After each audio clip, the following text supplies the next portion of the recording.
Alright, so this is the first technique that the gentleman showed in the video. Now, he does not know what I'm going to do. I have not shown him that technique. So as far as he's taking the role of the mugger here, he's going to hold the knife to my throat, and he's going to threaten me, and I'm going to try and do what the video showed to do. And I'm not practiced at the technique, but if it works good. If not, then my point is proven.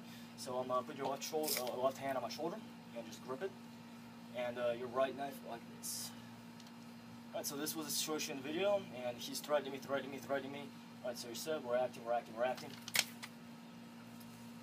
Alright, so let's try that again, although now you know what to expect. Alright,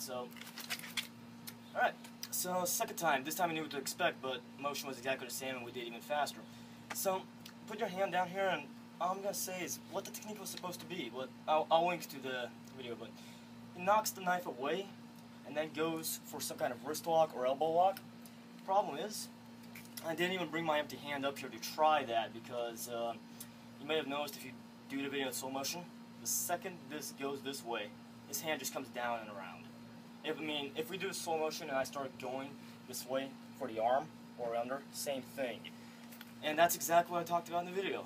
The knife comes down every single time or pulls back. So that technique, I just don't see it working. And he also recommended that you put elbow in the face while knocking the knife away. Even if I got that elbow in, if his hand wasn't here, ready to fucking block me or move his face, if he couldn't dodge, if he just stood there and took it, the knife is still gonna come down around and stab me. So that's just no go. If I may make a quick moment, please do the maneuver halfway. Full speed? Halfway, slow speed. Stop right here. What people don't understand about knives is wrist work. They expect long, swinging, locked arm motions. With wrist work, it twists down and around instantly. They don't have to go down, they don't have to go out and around. It's one smooth motion down. People use wrists. And you know what, put your knife back up here, I'm going to try something different. Because what I've been doing here is I've been knocking the knife away and down. I've almost been helping you there. I'm going to try knocking it away and up. So, right. Well, please do full speed. Same thing, and the knife went to my chest before I could even get my second hand down here. Alright, so the problem is here, return to the situation. Alright, so first issue here is one thing we're hugely forgetting. Let's say I do get this hand. Let's say I grab it with both hands. I knock it away and I grab it. There we go. See? I didn't even tell him to do that. And that is his natural instinct. And that's what I want to talk about is when I hold a knife, when I'm like this, when I'm on his inside, he's technically standing behind me. All he has to do is that. And I am so damn screwed. The only thing I could possibly have going for me is put the knife back to my throat. This is pure hypothetical, technical bullshit. This is the only thing that I believe could possibly work, and I don't think it works. It's if somehow I manage to knock both his hands away and grab this, and in the same motion, before he can get behind me, in the same motion, just charge him. And that might just barely let me have a second to survive, because now he doesn't get behind me, now I've got a little bit of initiative, but now what? Everything we talked about before is still in effect, this arm's still in effect, I can't hurt him without him stabbing me. And look at this weak hold, look at this. This is the only way I can hold onto the knife. If I would go to hit him or push him or grab him, look at how weak this hold is. So, that's the first technique he talked about, and all the other techniques he talked about were variations with him holding the knife different ways. Let me demonstrate what I talked about in the video about what actual muggers do. Step one, like I mentioned, they will first beat the shit out of you before starting. But let's talk about the incompetent ones. Let's talk about the ones who do just hold a knife to your throat, threaten you. First off, remember what I said? Let me just put it this way so you can see the knife. Let me just tilt you a little bit here. Remember what I said? If you start bringing your arms up to knock my knife away, just bring your arm up. My natural instinct is not to try and cut your fucking throat. To move my hand down and stab, which is exactly what he did. So if my hand is here from the inside, and you're keeping your hands up, I don't want to go for his throat. My instinct is to pull straight down and away and into his gut. Second, again, they will never do this kind of shit. This leaves me feeling weak, exposed, his arms are right here, I feel like he's going to slap me in the face. So instead I'm just going to do this. There we go.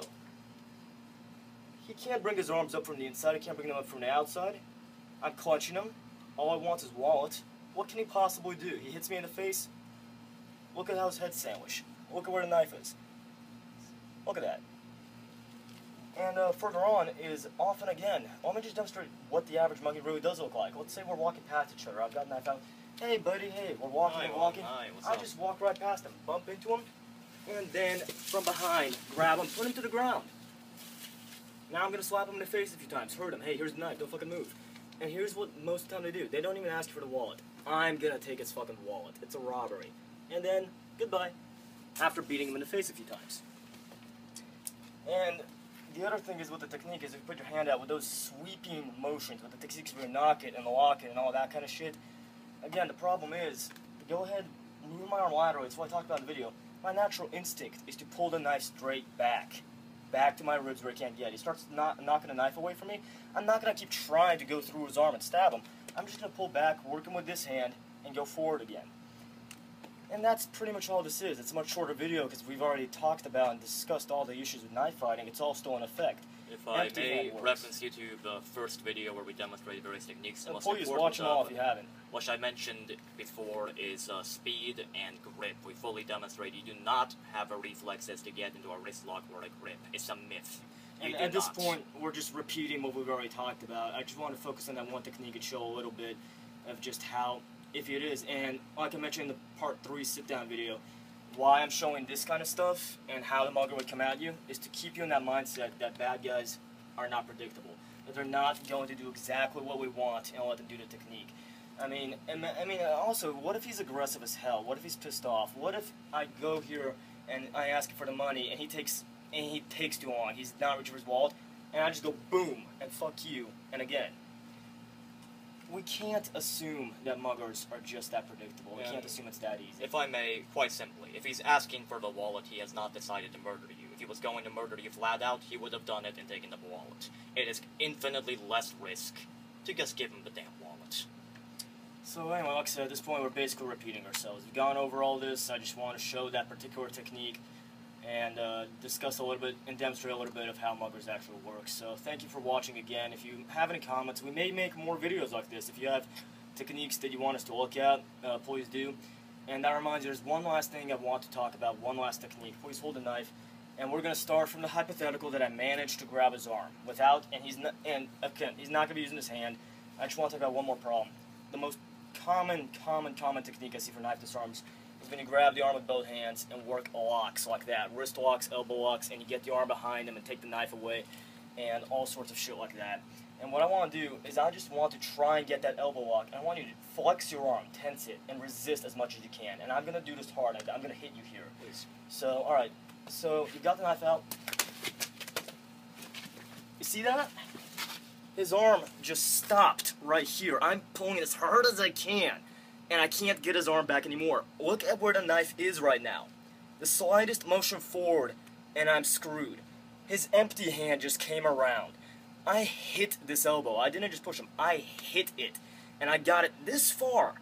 And my elbow is bracing into his gut. I've got leverage here, and I still can't do it. And if I may, currently his left leg is exposed, his neck is exposed, his back is I'm exposed. totally screwed. But all I want to talk about is that resistance. The thing with the wrist locks, they will resist. The arm will not move the way you want, because they're not just going to stand there like a student with his instructor and let you do that. They will fight back, and they're probably going to be stronger than you. So again, thank you. Have a good day, and stay safe.